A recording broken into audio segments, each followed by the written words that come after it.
Hey, what's going on, everybody? Samuel Kim here, and I am back with another one. I appreciate you guys for tapping into the channel yet again. Got some really good topics for you guys today. Obviously, we're going to be doing the transfer portal tracker. Less and less names on that. We might have to stash it and pick it back up for the spring season, see if we have any late transfer portal entries in that spring season. But we got another one for you today. Talking about now my top FCS defensive draft eligible players in the 2025 NFL Draft. We're going to be talking about Title IX and how it could potentially affect NIL. Saw an interesting article this week that I want to give my thoughts on about NIL and how it could affect it. Kent Haslem's comments on revenue sharing. I just dropped a whole video on that, but I'm going to be giving my thoughts in this week's episode on that. Sacramento State is not an option. Get it out of your mind. Really good topic right there. I'll tell you where that quote comes from. Behind the Helmet, trying to do a new segment, give a little story about funny football story or a funny story from my past or, recently, but something right there. And then the final top 10 FCS games from 2024. So please stay tuned in for that one. That is my top segment of the day today. We're finishing the video off with that, but very interesting discussion for myself coming from that topic. So please stick around and see what my top 10 FCS games are. But more than anything, please hit the like, please hit the subscribe. Make sure you guys leave me a comment down below. Please help support the channel by subscribing. Share the videos off to a friend. But we will get straight into it. I'll see you guys in a second. Okay, first things first. FCS transfer portal tracker. Saw some interesting names that are going to new schools that I hadn't seen previously before. And also, it kind of interests me, some of these guys who are transferring. It always interests me, guys who transfer for one reason or the other. For this reason, first we got Jeff Weimer out of Idaho State going to West Virginia. I know West Virginia just got a new head coach this year, or this offseason they just got a new head coach. Obviously looking to tool up their offense. Jeff Weimer, one of the top receivers out of the Big Sky Conference this past year. Based on statistics, I think he was like top 5 in receiving yards, probably top 5 in touchdowns. He was really well. He did really good this year, and he wasn't even their top receiver. They had another receiver, Fredrickson, who I think was a senior. He might be done, but Christian Fredrickson was another receiver on their team. Jeff Weimer had a really good season. Idaho State, obviously they're really good at offense all the time. It's always their defense, which is what it comes down to any good or bad team in the FCS. It's going to come down to offense. Do you have a good offense? Do you not have a good offense? Do you have a good defense? Do you not have a good defense? A lot of teams lack in the defense department, and that's why we see some of the struggles. Devin Gandy. So I talked about Scudero last year. Danny Scudero last week. He's going to San Jose State. Devin Gandy is going from Sac State to Louisiana Tech. I also mentioned Danny Scudero. I wasn't sure what grade he was. I believe it says online that he's a sophomore. I think he might be a true freshman. He might be going in to be a sophomore this next year. I don't know. He's a young guy because I saw he was a freshman All-American, and I thought he was maybe like a junior, but freshman, maybe a redshirt freshman. Either way, Devin Gandy out of Sac State also transferring away. I think some of the reason that you might see a lot of these Sac State guys transferring is not necessarily because, obviously they want better opportunity, both going to FBS level now, love it, Louisiana Tech and San Jose State. But I think also you see that I was about to say a different name. Brandon Marion is bringing in a ton of transfers into his program and, kind of trying to let some of the guys that are currently there know that, hey, if you're not, one of the cream of the crop guys, if you're not one of our top guys, there may not be a spot here for you. So you might want to look at some other opportunities. So I think that might be some of the spark of seeing some of these other guys transfer out. You got CJ Montez, the former Fordham quarterback, going to Kent State. And one thing I was thinking about is maybe money-wise it's a better opportunity, but just in terms of winning, if you want to win, is going from Fordham to Kent State any better? Maybe Kent State competes in the MAC, maybe. I know Fordham is kind of a middle-of-the-pack Patriot League team, but I don't know, man. It seems like some of these transfers just end up, I don't know, are you really going up in competition? Are you really going to a better situation? Are you really improving your chances of making it to the NFL? I'm sure going to an FBS school over an FCS school improves those chances, but isn't the ultimate goal to win, man? Don't you guys want to win?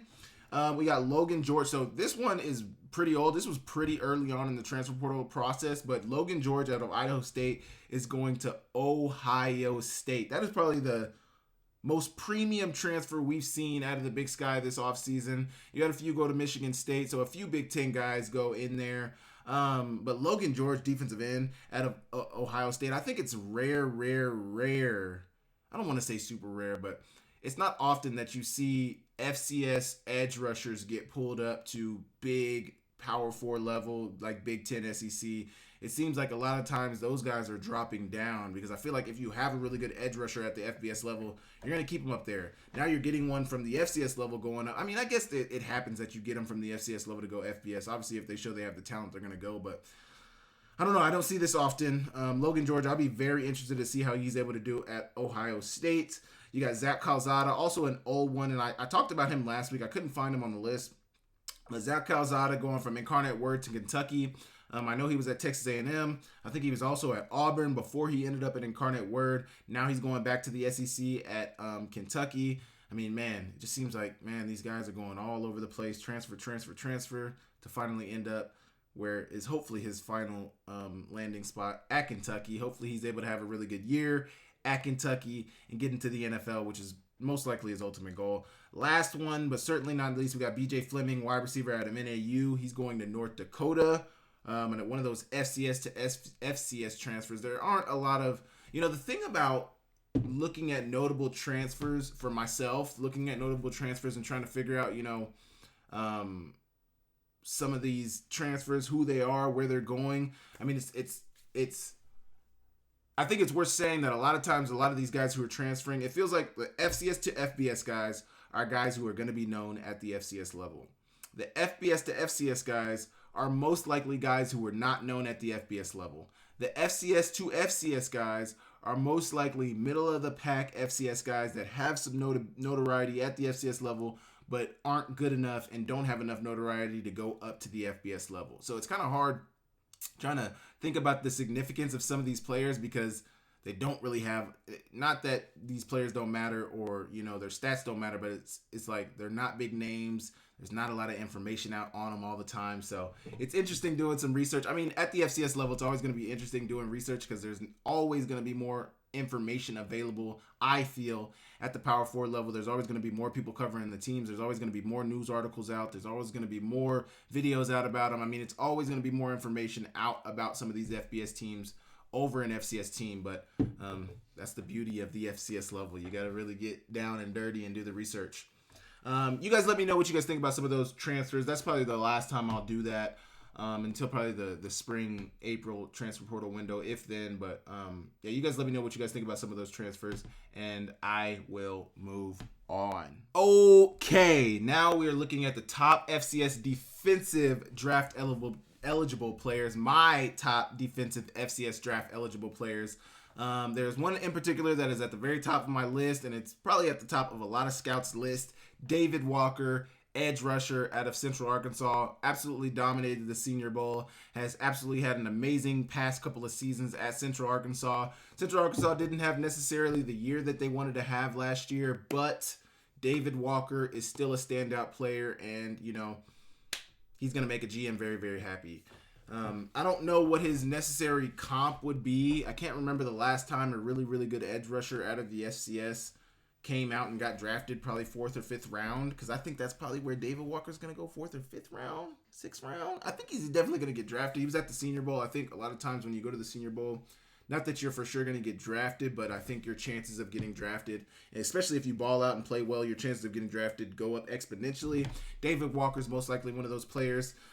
Just got a lot of good bend, a lot of explosiveness, good hands. I mean, all the things that you want out of a pass rusher. David Walker really encompasses that. Another one on this list is going to be Isis Waxter. He is a cornerback out of Villanova. I feel like Villanova always has some decent defensive backs. The reason I say that is because if I'm not mistaken, Benford for the Bills is also out of Villanova. They also had another guy who I played with in the USFL. He was a cornerback from Villanova. He was a little shorter, but he was a good player. Gosh, I'm blanking on his name now. But Villanova puts out some good players. They had a receiver too. He actually transferred to Virginia Tech, but I'm blanking on his name right now too. gosh, I'm blanking on his name, but Villanova puts out good players. Obviously, they're good year in and year. They're usually towards the top of the FCS year over year. They're usually in the playoffs. They're usually playing competitive football. But Isis Waxter coming out of Villanova. Hopefully, he's able to. That's one of my top players, defensive players. Another one of my top defensive players, Keandre Jackson out of Illinois State. I have a personal connection to Illinois State because my previous strength and conditioning coach, Coach Nicholson, is at Illinois State. I know he's doing really good work there. Really excited for him. He's had a couple Buck Buchanan awards under his belt as a strength and conditioning coach, and I'm sure he's got some draft players as well. He's always gonna get guys to the top of the top. He's always gonna have guys up in tip-top shape. He's gonna have you running fast. He's gonna have you moving and changing direction. But Keandre Jackson, strong safety, Illinois State. He's somebody who I saw on a lot of the film and a lot of the cut-ups at the Shrine Bowl, if I'm not mistaken, and a lot of those one-on-ones. He did decent. He wasn't, he didn't necessarily stand out to me, but he wasn't necessarily getting cooked either. It was good back and forth from that standpoint. So, great player right there. Elijah Williams, defensive lineman out of Morgan State.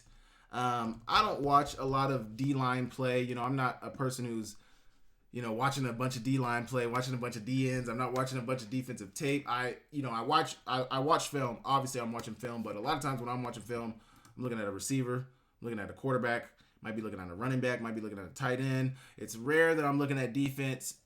Obviously, I need to change that, get back watching defensive film, get back to watching film in general.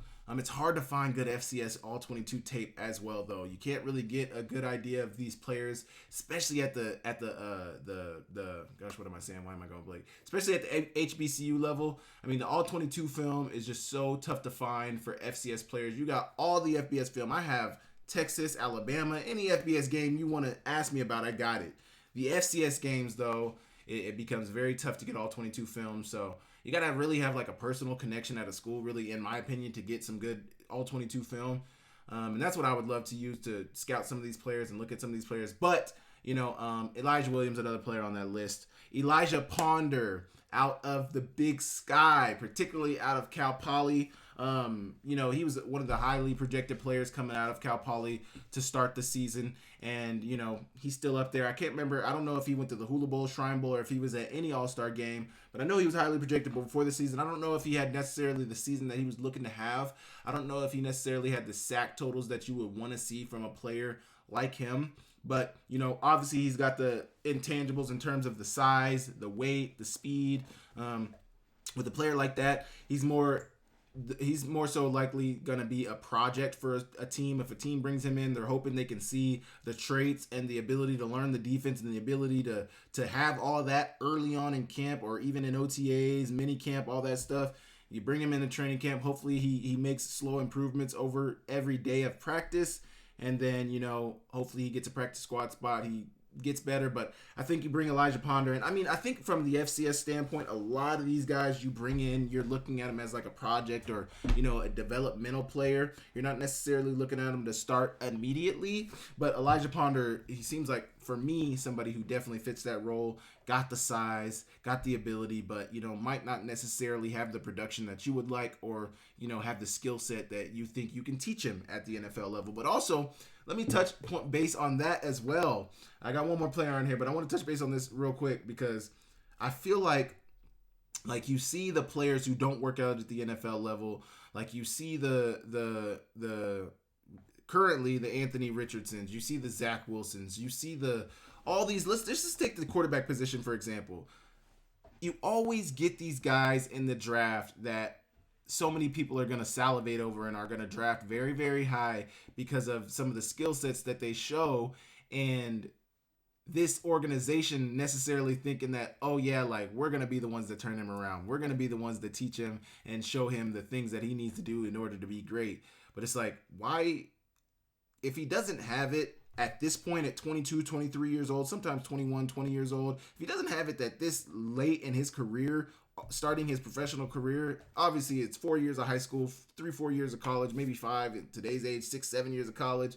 But if he hasn't developed it in that time, I get you think at the NFL level you got better coaches. At the NFL level you have, that's what they do. That's their job. And at the college level that is their job too. But at the NFL level, your job is to develop these guys, and your job is predicated on your players panning out and being good so that you guys can win championships and so that you guys can provide for your families. But if a player hasn't developed that through high school and college, what makes you think now in the NFL, when you're paying him millions of dollars, he's going to prioritize wanting to improve on those things? Now, obviously, you see the Josh Allens. He did the work. He was not very accurate as a rookie. He went back, fixed some things about his game, and now he's very accurate. But I feel like more often than not, it's the fact that they gamble on a player, they don't work out, and, then it's, everybody's looking at you like you guys don't know what the hell you're doing, because it seems like that, because I don't know.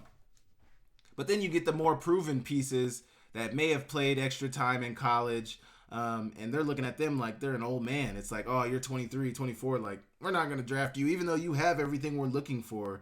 You can make the throws. You can, I think from a scout standpoint, they really look at it from when you do it at a younger age, they know that projects better because they're going to have more time and more years to be able to benefit off of what you're able to do.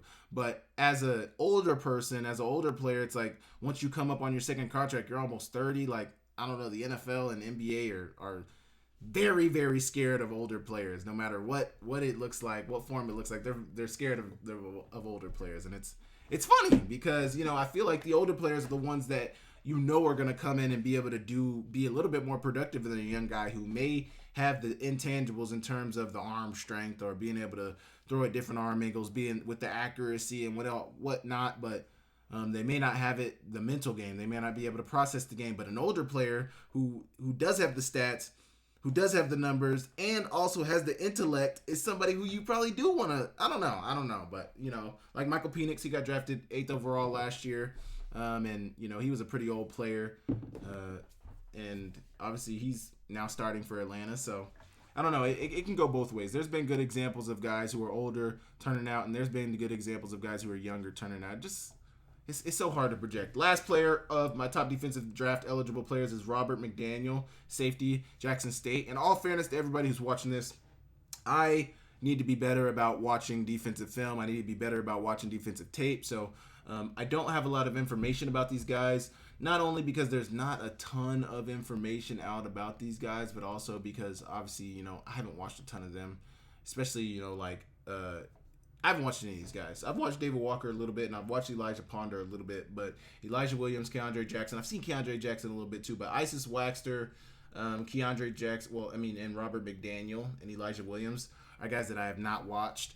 I'm an offensive guy, man, but I need to be more well-rounded. But you guys let me know, who are you guys' top FCS defensive draft eligible players? Is there somebody or some guys out there that I'm not thinking of that are draft eligible and maybe not even get drafted, but may make some waves after the draft, maybe as a free agent or as a priority free agent? You guys let me know in the comments down below, and I will move on. Okay. I was doing some research earlier this week, and I was looking at an article talking about Title IX, and the title of the article is Title IX Meets NIL, How Title IX Might Impact Future Revenue Sharing to College Athletes. And there was a quote in the article in specific that I wanted to reference. I believe this article is written by, a bunch of lawyers from a lawyer practice. It was written by Butzel attorneys and counselors. So, but I want to read one quote from this one paragraph from this article, and then I'll give my breakdown on it. If further clarification is not provided by the April deadline for final approval of the House settlement, Judge Wilkin may address the Title IX arguments contained within the fact sheet. Quote, if Title IX applies to the House settlement, the settlement's parties might consider restructuring their deal so that instead of the college, which is subject to Title IX paying the player, let me reread that.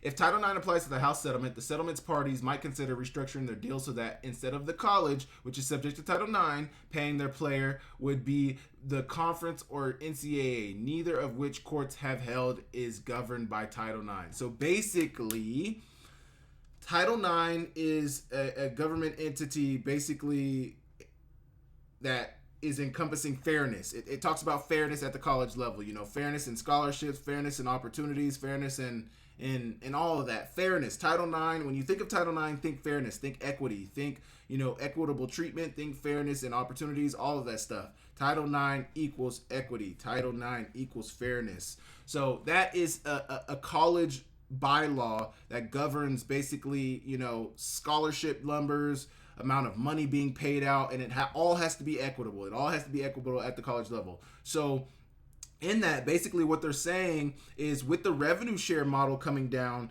unless you want Title IX to jump in, because what is not going to happen, the reason that they're doing revenue sharing and the reason that the collectives existed, the reason that we are where we are now, is because what we're not going to do is we're not going to give a college track athlete the same amount as a 5-star running back at Alabama. That is absolutely not going to happen. That's not what I'm saying, but that is what the belief is. It can't happen, and it won't happen, and it shouldn't be that way. It shouldn't be that way, but because of Title IX, they're having to look for some loopholes in how they get around this. So basically, instead of the colleges who fall under Title IX paying these revenue share amounts, it would have to be the conference or the NCAA, unless they're able to come to another agreement, unless they're able to restructure the deal under the House settlement that has some language about Title IX in there. They may have to pivot to the conferences or the NCAA paying these payouts. Now, I obviously don't know what all of that would look like, what that would mean for the revenue sharing, what that would mean for these payments. I don't know what any of that would look like. But I think it's very interesting that, everybody talks about Title IX. Everybody has to consider Title IX. And I feel like it's kind of gone by the wayside with it, like within all these discussions about the House settlement and revenue sharing. But it is still very prevalent, and it still holds weight, and it still needs your full attention. And I think that's what this article is really touching on, that hey, Title IX is still there. Title IX still exists, and there may need to be some extra language on how Title IX is going to affect revenue sharing. I don't know if it'll have a huge effect. Obviously, the House settlement still is set to be done by April. It's going to be decided on by April. I don't know what always takes these things so long to get through, but now you're starting to see some schools, some conferences, some institutions declare whether they're going to be opting in or opting out. ADs are having more nuanced discussion about what it's going to look like. I think a lot of it too still needs some rounding out. Like, there still needs to be a lot of guidance on what is going to happen once the House settlement goes through, who's going to opt in, who's going to opt out, and like, I think it needs to be public record. Like, schools, institutions, colleges need to declare, and there needs to be a database of who is opted in, who is opted out, so that people can find this information readily available, so that they can know, okay, X school is opted in, they're paying such and such this. Like, all of this needs to be public record. We need to know how much the players are making. We need to know how much, I guess the NIL is not going to be public because that's sourced by their own, but I think with the revenue sharing, it needs to be public. But, obviously, that stuff is going to come at a later date. We're just now getting in all of this, but I think this article really shed a little bit of light on the situation for me, because that is something I've asked on my channel before, is Title IX. How is Title IX going to affect everything? And I think, you start to get some guidance here. So maybe the NCAA or the conferences are going to be more involved in the payments. Maybe, maybe not. But you guys let me know what you think about that down below, and I will move on. Okay, like I mentioned at the beginning of the video, I already dropped a short video about, this subject this week. So go watch that. Actually, this would have been last week that I dropped this video, but go watch it, talking about Kent Haslem and what the ramifications are of opting in or opting out of NIL. But I want to give, a little bit more thoughts about it on here as well. So Kent Haslem talked about, he talked about a host of things, but I think one of the biggest topics that I was interested in hearing him discuss on the Grizz Fan podcast was revenue sharing, opting in, opting out, what it means to opt in and opt out, and what some of the ramifications are for schools if they do opt in or opt out. So first off, Kent Haslem is a fan of the revenue sharing model. He thinks it's a fair model, but with that, one thing I didn't say in my video is Kent Haslem thinks there needs to be a CBA. He thinks there needs to be, I can't even think of because I took some notes. So actually, let me go back to those. But Kent Haslem thinks there needs to be collective bargaining, or there needs to be, Oh yeah. So he was basically saying that he's a fan of revenue sharing, but he thinks if revenue sharing is going to be the model, it needs to be in the form of collective bargaining, or there needs to be some antitrust exemptions that exist, because one thing they talked about on the Grizz Fan Pod was there's just a host of lawsuits, because they asked him straight up, they said, what is your favorite lawsuit that's been that has what NIL player revenue sharing lawsuit that has come about within the last 10 to 15 years is your favorite? He said Ed O'Bannon, which is basically the lawsuit that kicked it off. It was the NCAA video game lawsuit that basically said you guys can't profit off of our name, image, and likeness without allowing us to also profit off our name, image, and likeness, which has finally, after 10 years, brought the NCAA game back, which I know everybody's excited about. But that was the first lawsuit that really started to question some of those antitrust laws that the NCAA was benefiting off of. But Ken Haslem gave some other thoughts as well. So another thing that I didn't talk about in my short form video was one thing Kent Haslem is interested in, and a lot of people are interested in, is there needs to be a generalizable market value for some of these athletes. So if I'm a college athlete, I have 5,000 followers on my Instagram. How much money, like what is market value for that? Is that worth $1,000? Is that worth $10,000? Is that worth $30,000? There is no market value. So basically, there's value, like nobody knows what the value of any of these players are. Some guys are getting millions, some guys are getting thousands. You hear of FCS players making $5,000 a week. You hear of some FCS players allegedly getting 50 to 100,000.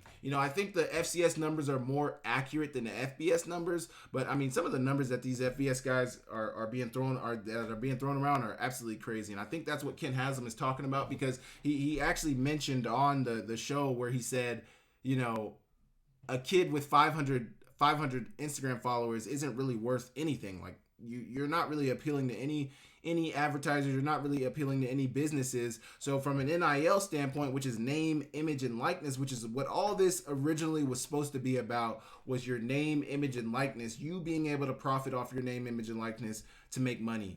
500 subscribers doesn't, or 500, 500, whatever, followers, subscribers, whatever you have, 500 is not a big enough number to really gain you any, that's not really good market value. You're not providing any value. So Ken Haslem mentioned that.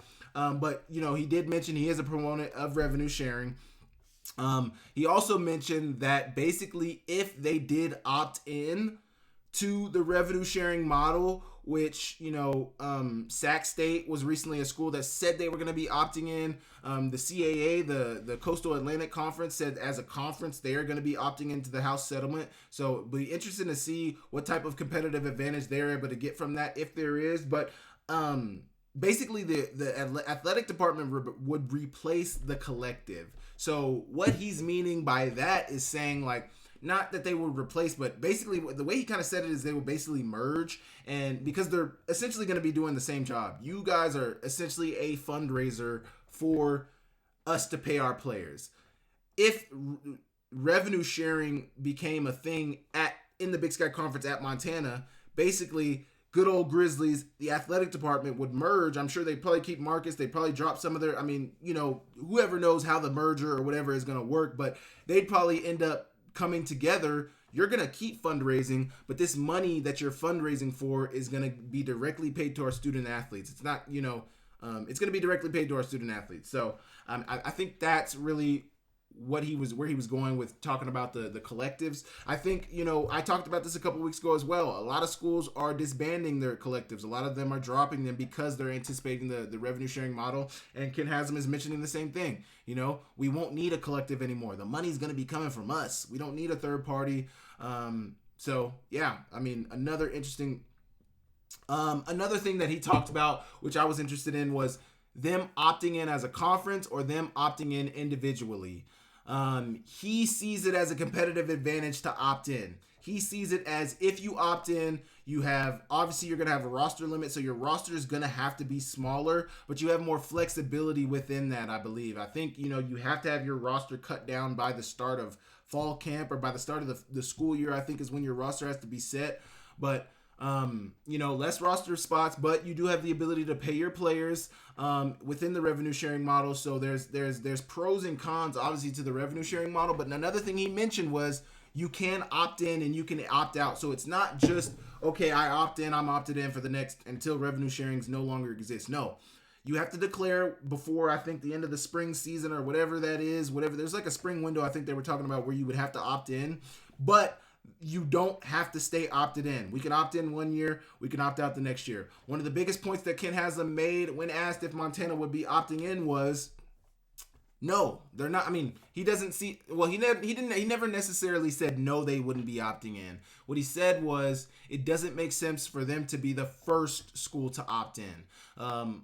I think that means they're not really going to be opting in this year. I think it's more like a 2-year, 3-year play for Ken Haslem. He sees it as a situation where let's let some schools opt in. Let's let the CAA opt in. Let's look at and talk to their admin. Let's talk to their athletic directors, their presidents, see how it goes after that first year. Then we make a decision. How was the budget? How was it managing pay? How were you getting those payments out to those players? I'm sure it's just like how you get your scholarship check, but, let somebody else be the guinea pig and then let us come in and then we'll help out. But I don't think we need to be the first. And, I don't necessarily disagree with Kent. I don't think you need to be the first. I think there could be some competitive advantages of being first. Obviously, you're going to be the guinea pig. Obviously, you're going to be the one testing everything out. But also with that, you have an advantage over everybody else. If you're the only school in the conference that's revenue sharing, as a recruit, if I'm a high recruit and I'm getting recruited by a bunch of the Big Sky schools, I'm looking at you like, yeah, I like you. But Kent Haslem thinks everybody should do it or nobody should do it because of that competitive advantage. But if I heard that honestly from Kent Haslem, I heard that. And I was like, why would we want, yes, it is a competitive advantage. And why would we want everybody to have that competitive advantage? Like, if we can afford the revenue share and X school over there can't, that's what college sports is about. Not everybody's going to win. This can't be just a participation situation where, oh man, like you can get everybody, it has to be fair for everybody. I get, that's why Title IX exists. But in a situation like this, when revenue sharing, if we have the budget to take it, I'm going to revenue share. I'm not going to allow somebody else to I disagree. What I'm saying is, basically, I disagree with what Kent said about fairness. I get where he's coming from, but I don't think it needs to be an all or nothing situation. I think if you can get a competitive advantage, you take that. You don't just let it be, let's all do it. Let's all do it together. Let's hold hands. Let's band together. Now, if he's saying that because there's other factors that we don't see coming into it, like there's going to be some legwork from the ADs that, they have to work together or, I don't know. I don't know where his mindset necessarily comes from thinking it's all or nothing. I think it just is simply just about the competitive advantage to him, but it is what it is from that standpoint. But yeah, the roster limits, he talked about, the revenue sharing opting in. All in all, I think Kent Haslem was able to shed a lot of light on the situation for myself. I think he also helped shed light on the Sac State situation as well. But also, I'm going to be talking about that next. Let's actually just merge these both topics together, and let's get on to Dr. Luke. Let's get on to talking about Dr. Luke Wood and what's going on at Sac State. Obviously, I've been keeping up with the Sac State situation, and everybody's been waiting to see if they're going to FBS, when they're going to FBS. Sam Herder just read through a newsletter, and there was a quote out of that newsletter that he took out of that newsletter. They were talking about the Power Fours and conference realignment and what's going on with the Mountain West, what's going on with the Pac-12, and there was a statement in there that was made by one of the execs. I think they're a high up in the Mountain West or a high up in the Pac-12, high up in one of those conferences on the West Coast, one of the FBS conferences in the West Coast, and they said, Sacramento State is not an option. Get it out of your mind. So my question is Dr. Luke Wood putting on a generational witch hunt for, Sac State going to the FBS, Sac State going to the Pac-12, Sac State going to the Mountain West? Now, we have seen instances where Cal and Stanford are now, I believe, in the ACC, so they're traveling across the country to play football games, and teams are coming over here. So could it be a situation where Sac State potentially joins the MAC? Because the MAC just lost NIU. NIU is going to the Mountain West, so they may be looking to add another team. Do they add a Sac State to the MAC? Does a Sac State go to the Conference USA? Does Sac State go to the Sun Belt? There's a few other FBS conferences. The American, do they go to the American? I don't know, but I think the message has been made very, very clear that Sac State is not an option. We are not targeting Sac State. We are not looking to add Sac State. And it's interesting because of the comments made by Dr. Luke Wood. He said the community wants us to be FBS. We've made all this money. We've done all this work to look ready for FBS. We are going to be, he said, his words, we are going to be FBS very soon. It's been almost a month since he said that, and there has been no motion made. He keeps tweeting about it, but we don't see any official announcements about you guys going to FBS, and I'm very interested to see when you guys are going to FBS. But I don't know. What do you guys think about that? I think that's interesting. Them saying that Sac State is not an option at all is kind of wild, to be honest, because that's kind of just like spitting on what Dr. Luke Wood said. Like, oh yeah, he said that? Sure. Okay. And that's why my question was, is he putting on a generational witch hunt? Because why would he say that? Why would he butter everybody up, make everybody feel like they're for sure going to the FBS? They're for sure, I thought, going Pac-12 or Mountain West. The Mountain West had just said they weren't adding anybody. I couldn't, the Pac-12 just went through wholesale changes as well. So, but you could still see them adding a Pac-12 team potentially. But man, I mean, I don't know. You guys let me know. I kind of wanted to merge this because I didn't want to talk about it too long. But you guys let me know what you think about Dr. Luke Wood's comments about going FBS potentially. And yeah, I'll move on. Okay. I want to tell, this is my new segment, Behind the Helmet with Samuel Akem. I want to tell a story from my playing days, a funny story from my playing days that, I'll always remember, and I'll give the reasons why I'll always remember it. So first things first, to start off this segment, 2021, let me go back actually to 2017. So in 2017, I was a redshirt freshman, and we played a UW team that had not Byron Murphy. I always call him Byron Murphy. Byron, the cornerback. They had a cornerback. He got drafted to the Cardinals. He's now with the Vikings. I want to say Byron Murphy. I can't remember if it's Byron Murphy. Let me look it up real quick. Cornerback. Let's see. Byron Murphy. It is Byron Murphy. I always second guess it. Anyway, they had Byron Murphy. They had just lost Buda Baker, but they had a bunch of, I can't even remember. They had a bunch of guys on their team. They had a squad. That was the year that they went to the semifinals. The year before they went to the semifinals. So they were very, very good. Very, very good. They were a really good football team. Anyway, we played them in 2017 when I was a redshirt freshman. I never forget, we scored a touchdown early on. It was like the first quarter, we got a pick and took it to the house, and we were up. I think it might have been tied. It might have been 7-7 at that point, or it might have been 7-0. We might have been up. I can't exactly remember what the score was, but I remember thinking like, oh, baby, like, hey, here we go. We about to beat UW. It didn't happen like that. I believe we lost that game 63-21 or 63-14, or it was something very, very bad. We got beat down in Seattle, and a little caveat to that story. I remember I was, I'm a freshman. I actually led the team in receiving that game with like 34 receiving yards. I never forget that. I was like, yo, I just led the team in receiving. I'm a redshirt freshman. Like, I'm going crazy. But it was only 30 receiving yards. And the next best, one of our H's had like 32 or something like that. Also, Jerry had a long reception that was called back too. So anyway, I remember I was on the bus after the game, and I'm just a freshman. I don't really care. I mean, I thought we were gonna lose anyway, so I didn't really care, and I was just laughing, having a good time on the bus, and being a little loud. And one of our assistant coaches, well, actually my position coach at the time, had came back and cussed me out and told me to shut the hell up. And like, we got seniors on this bus who just, this is the start of they just lost another game in their senior year. Like, you need to shut the hell up. Like, nobody wants to hear you, all that stuff. So he MF'd me, and, I was embarrassed after that, and I was just sitting quiet for the rest of the bus ride till we got to the airport. Fast forward. So that was my redshirt freshman year, my first year on the field. Fast forward to my senior year in 2021. We go back to Seattle. And technically, this is really cool because I technically wasn't supposed to be there because, we got an extra year for COVID. So we didn't play in 2020. That was supposed to be my senior year. We get that extra year. We play in 2021 and we play UW.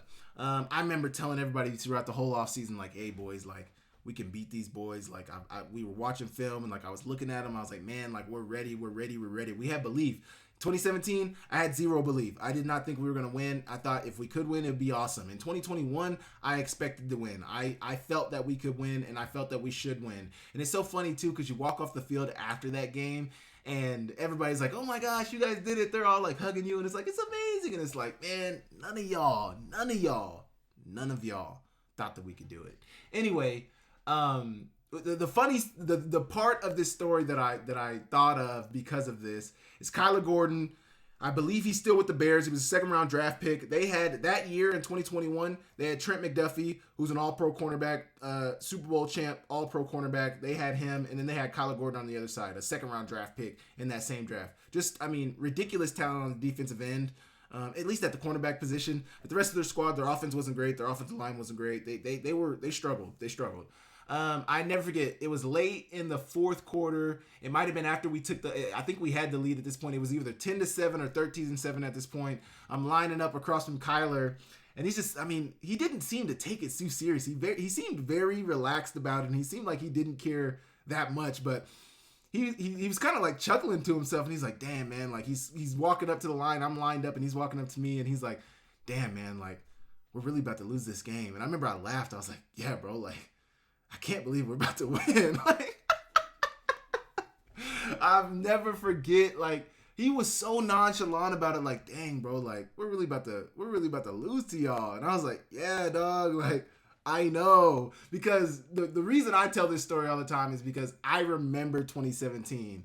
2017 was crazy. And to have 2017 happen and then 2021 happen, mind you, in between there in 2019, we played the Justin Herbert, Penei Sewell, Kayvon Thibodeau, Oregon Ducks as well. So they also had Javon Holland on that squad. They had, that squad was crazy. So we played them as well in between there. So for us to come back and get a dub against a Pac-12 opponent, they were ranked 20 at the time that we beat them too. So, you know, that was a record as well. I can't remember what it was. They were like first team since whatever to beat a top 20. But it was so cool, man. It was so cool. But that comment from Kyler Gordon and his nonchalantness was really something that got me and was just, it was so funny to me.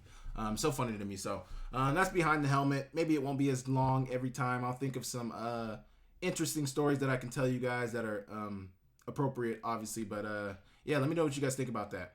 Okay, final segment of the day. I'm talking about my top 10 FCS games from the 2024 season. These are my top games. These are my favorite games. A lot of these are games that I actually did watch.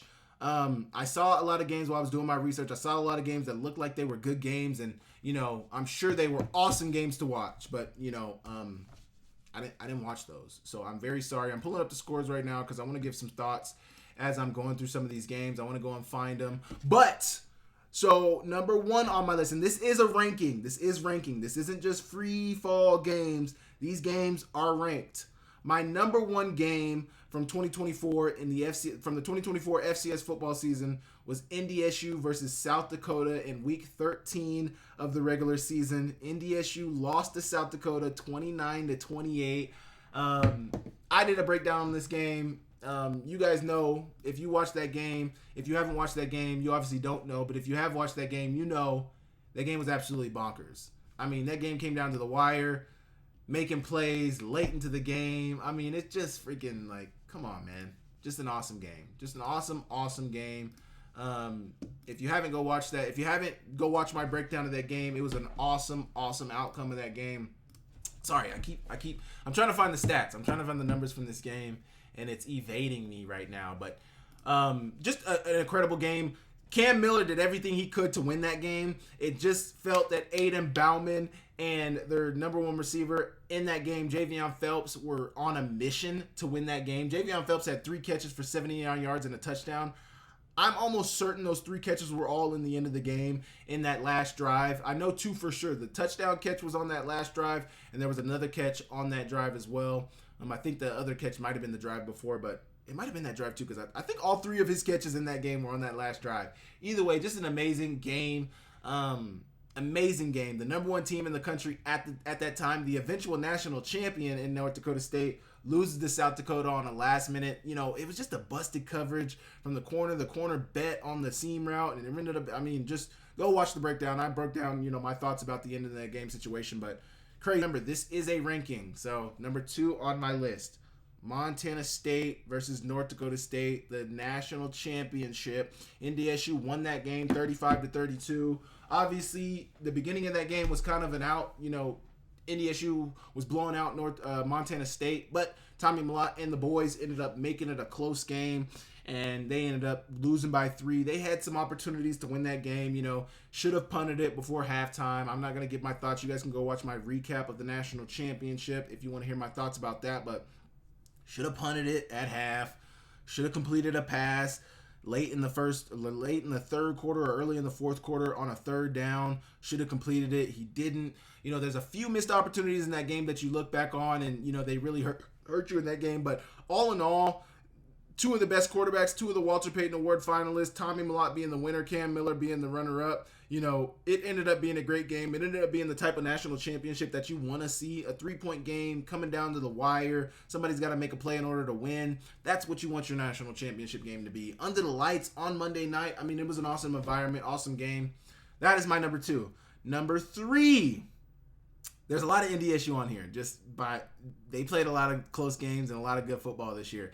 NDSU versus South Dakota State. That's number 3 on my list. 13-9 victory by North Dakota State at the Fargo Dome against South Dakota State in that marker game. They get that marker. I believe they lost the marker game last year. They get the marker back and take it back home. 13-9 game. Now, obviously, it's a low-scoring game, and I feel like a lot of times when you're talking about like best games or favorite games, there's always points being put up, and there wasn't necessarily points being put up in this NDSU South Dakota State game, but if you watch the game, it's good football. Defenses flying around. Just really good football being played, really good defense being played, high-level quarterback play being played. So you got to actually watch the film and watch the game to really appreciate the game and watch the X's and O's and watch how they're, trying to scheme up guys open, trying to get guys on the ground, trying to still influence the ground game. Just watch the game being played, and that's gross. Watch the game being played and really just see how everything plays out. That was a really good game. That's number 3. Number 4, another Missouri Valley matchup. South Dakota State versus South Dakota. South Dakota State won that game in overtime, 20-17. Now, please go back and watch that game. I also did a breakdown on that game. So if you didn't watch that game, go watch a breakdown. I think all of these games on here besides 1, 2 games, 3 games, I did breakdowns on. So all of these games I did breakdowns on. So if you want to see what happened in the games, go to my YouTube channel. You can watch the breakdowns. But number 4 on my list is SDSU versus South Dakota. South Dakota State won by 3 in overtime. And like I said, go watch my breakdown of that game.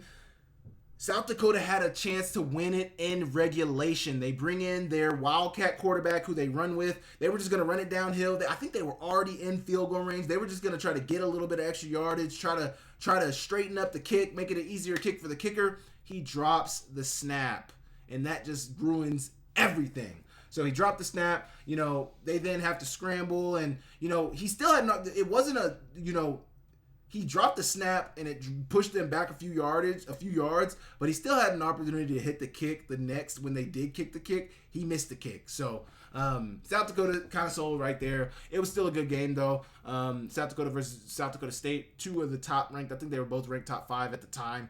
That was a really good game.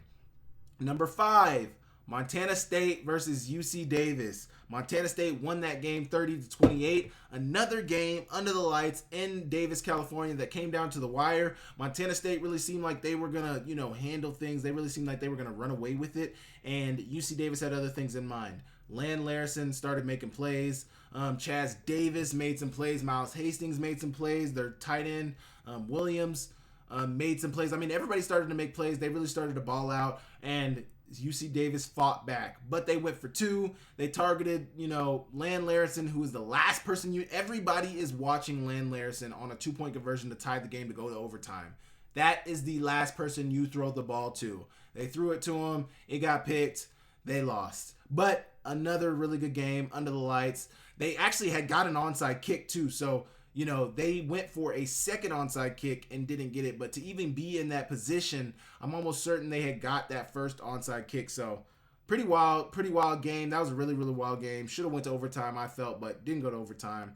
ended in regulation. That is my number 5 game. Number 6. Sorry about that. Number 6. NDSU versus East Tennessee State. Once again, another breakdown I did on this game this year. NDSU versus East Tennessee State. NDSU won that game 38-35. I am of the belief, and I will go to my grave thinking this, NDSU should have lost that game. Now, obviously you got to make the plays when the plays come to be made, but I mean, there was just so many instances where East Tennessee State had an opportunity to win the game and they just didn't want to. I'm almost certain their kicker, their field goal, or their punt returner had muffed a punt late in the game, and none of the East Tennessee State guys had gotten on top of it. There was just a litany of plays. I'm not going to go down all the plays. Please go watch the breakdown. But, I mean, that game, kudos to North Dakota State. That is why they're national champions. Because of situations like that, Cam Miller has a never-say-die attitude. He's a leader. He's a winner. He makes the plays when the plays are there to be made. And in that East Tennessee State game, he made every single play. That is my number 16. Number 7, I did not watch this game. I have not watched this game. But Southern versus Bethune-Cookman. Southern won 25-23. 5 overtimes. That is absolutely bonkers. Playing 5 overtimes is crazy. I know when they started the new overtime rules, that is what they were trying to get away from. It was literally the year after LSU and Texas A&M went to like 7 overtimes. Next year, here they come with this new overtime rule where after the first overtime, we're just going to trade 2-point conversions. Now, that hasn't seemed to be the fix because we still see these games that go on and on and on and on, but it seems to get things done a little faster than what the old model was. Yeah, I mean, it's absolutely crazy. 5 overtimes. I didn't watch that game. I need to go watch that game, but 5 overtimes definitely has to garner you something to be up there. At number 8, Montana State versus New Mexico. Jason X. Now, New Mexico squad. It was not Jason X in New Mexico squad. It was before Jason X got there. It was the Bronco Mendenhall. I believe he was the head coach of New Mexico. Correct me if I'm wrong, but I believe that was who the head coach was. But Montana State versus New Mexico, they won 35-31. Montana State gave up 2 defensive touchdowns. They fumbled. Tommy Mellott, I think, got strip sacked twice. I think it was 2 strip sacks on the touchdowns, on the defensive touchdowns that New Mexico got. But, that's giving up 14 points right there. But Tommy Mellott put on a masterful 2-minute drive to end that game with 10 seconds left, with Scottrell Humphrey running it in with 10 seconds left. I mean, they really started depending on Marcus Weir in that game. Marcus Ware, I found out this weekend from Colton Nuanez that it's actually Ware, not Weir. Marcus Ware. But, really good game there. I mean, if you didn't watch that game, one of the first games of the season in week 0, and Montana State did not disappoint. McNeese, number 9. Remember, this is my personal list. This isn't, based on what you guys think it should be. This is my list. Number 9, we got McNeese versus Stephen F. Austin. I said SFU. It should have been SFA. McNeese won 28-24. The reason that game was interesting to me was because it was 2 quarterbacks who were at Montana the previous season. This is a perfect illustration of the transfer portal era. You got 2 guys on 2 Southland teams who played at the same school the previous year, now starters at another school, playing against each other. McNeese won that game. Clifton McDowell wins the rematch, or wins the matchup against the 2 former. I mean, they both started games from Montana. So Sam Vidlac had started games, and Clifton McDowell had started games as well. Cliff, they hit a Hail Mary during that game, Hail Mary of sorts during that game, and they won 28-24. I believe Clifton also got ejected from that game, but they still were able to come down with the victory. Another really good game. Interesting from the standpoint that it's 2 former Montana quarterbacks playing against each other. Not something you see often, but in the transfer portal era like we have now, it's going to happen much more often than we've ever seen before. And number 10, you got SEMO versus UT Martin. SEMO won 45-42. I did not watch this game, but I know that game had significant Big South OVC implications on it, even though I believe that was, somewhat earlier in the season. A game like that still, because, it came down to the wire with SEMO obviously winning the no, not SEMO, but SEMO and Tennessee State both sharing the Big South OVC title. UT Martin was also up there. UT Martin was a playoff team. They were a really good defensive team, really good run-stopping team this past season. But yeah, they get on the list. There were a lot of close games. There were a lot of one-point games that I saw that I didn't put on there. Some of those reasonings are playoff, not being a playoff team, not being a very exciting team. I don't know. There was reasons of my own. This is my personal list, so please cook me for it if you want. But leave me a comment down below. Let me know what you guys think about my top 10 FCS games from 2024, and I will move on. Okay, that is going to conclude my video for this week. I want to thank you guys so much for tapping in. I want to thank you guys for showing me love. Thank you guys for supporting the channel. Like I mentioned last week, there are still about 70 to 80% of you guys who are watching my videos and are not subscribed to my channel. So please subscribe to the channel. It means a ton to me. Please support the channel. Tell a friend about me. Share my videos around. But more than anything, I want to thank you guys for tapping in. If there is anything that you guys want me to cover, anything you guys want me to talk about, please leave it in the comments down below. I want to thank Mr. Wallace.